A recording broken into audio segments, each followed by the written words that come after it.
So let's return to what is happening in France and the political turmoil there, because the Prime Minister Sébastien Lecornu has stepped down just hours after unveiling his cabinet and barely 3.5 weeks into the job. The Elysée confirmed that resignation following a meeting with President Macron earlier today. Well, several parties in the French National Assembly had fiercely criticised the makeup of the new cabinet. Lecornu, who was France's fifth Prime Minister in just the last 2 years, blamed intransigence by the parties in the National Assembly for the crisis. Well, let's go live to Paris and our correspondent there, Hugh Schofield. And Hugh, even by France's standards of late, it's extraordinary, another round of huge instability there. Indeed. I mean, it just gets worse and worse. No one expected Sébastien Lecornu to last particularly long, but no one expected it either to end quite so quickly. He came to power 3 weeks ago, if you remember, when François Bayrou ran out of steam. He was the previous Prime Minister who tried to tell everyone in France that they need to square up to the debt which is piling up. Lecornu came in, named by the President Macron, very close to President Macron, and the idea was that he would try to cobble together some kind of arrangement with the parties so that at least a budget might be agreed on to see us into the new year. Not a bit of it. He named the Parliament, he named his government yesterday, his cabinet, after 3 weeks of talks. But within hours, he'd more or less said, well, actually, that's not going to work at all. And he'd stepped down.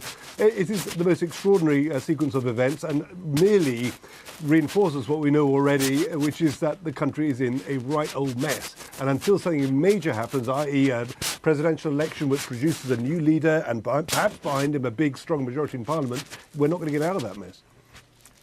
Hugh, we'll have more on the situation there from you in Paris a little later in the programme. Thanks so much for now. Let's speak to Nuno dos Santos, who's a broadcaster, former CNN Europe editor, who's here in the studio with me. Welcome. We are back to where we have been so many occasions in France in recent months. Did today's resignation surprise even you?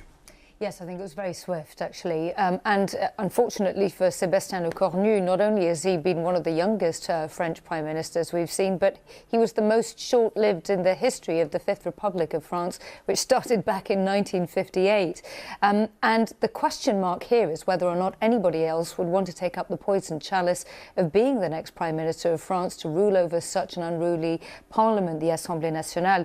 Now, in the wake of what's happened in the last not even 24 hours, 12 hours, because remember, he'd only unveiled his cabinet 20 hours before resigning. What we've had is pressure coming from both the left and the far right to demand new snap parliamentary elections. Well, that's where it obviously I want to go to, which is what are the options now? So the options for Emmanuel Macron are threefold. One, he could nominate a new prime minister. He hasn't had much luck with that, as we've seen over the last 15 months or so. Left and right parties will say that's largely because he's nominating people who are from his centrist movement, and they are not the people who got the lion's share of the vote. The vote was split three ways, and actually the left and far left together got just marginally more than some of the other parties in the last parliament.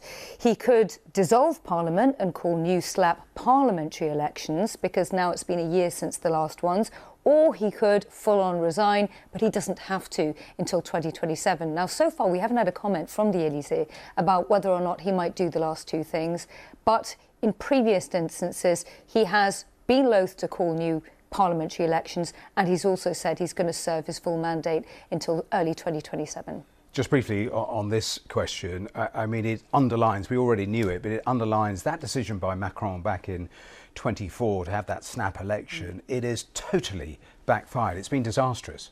It's been disastrous for him, and also lots of French people you speak to feel that he's mentally moved on, that he's now thinking about grand plans, burnishing his credentials potentially to run for some big international body, and they feel, many of them, quite abandoned by the current political class. You've got this big disconnect between how ordinary French voters view the elite political class in France, and that is pushing them further and further towards extremes. It's also pushing them towards the seductive idea of potentially taxing some of the wealthiest business owners, the French elite, 2% of the value of their wealth inside the country every single year, because essentially People in France believe that the French elite now have precipitated this crisis and should be paying more for it rather than the kind of austerity budgets they can't get through Parliament. And of course, whilst this political crisis goes on, we've continued to see the street level protests reflecting a lot of what you're saying about where public opinion is. And of course, all the while, the backdrop to all of this, or one of the backdrops, is that looming French budget deficit, and that still hasn't been grasped, has it? And that has all sorts of potential consequences. Well, what's happened in the last few hours means that France can't pass a new budget to rein in that budget deficit that's hovering between 5.6 and 5.8% of GDP. And what that means is it's almost double the EU's own ceiling. Lots of people inside the EU will argue that Brussels has allowed France, as the second biggest economy in the Eurozone, to get away with this for far too long. It's an existential crisis, not just for France, but the rest of the Eurozone and for the single currency. That's why you're seeing the French bond market seeing very, very high rates at the moment as a result of this political turbulence. It's affecting the viability of the single currency potentially as well. Now, with this political impasse, it means that France can't make those cuts that it needs probably until the end of this year. So expect this to be a problem, not just for France, but for some of its neighbours financially too.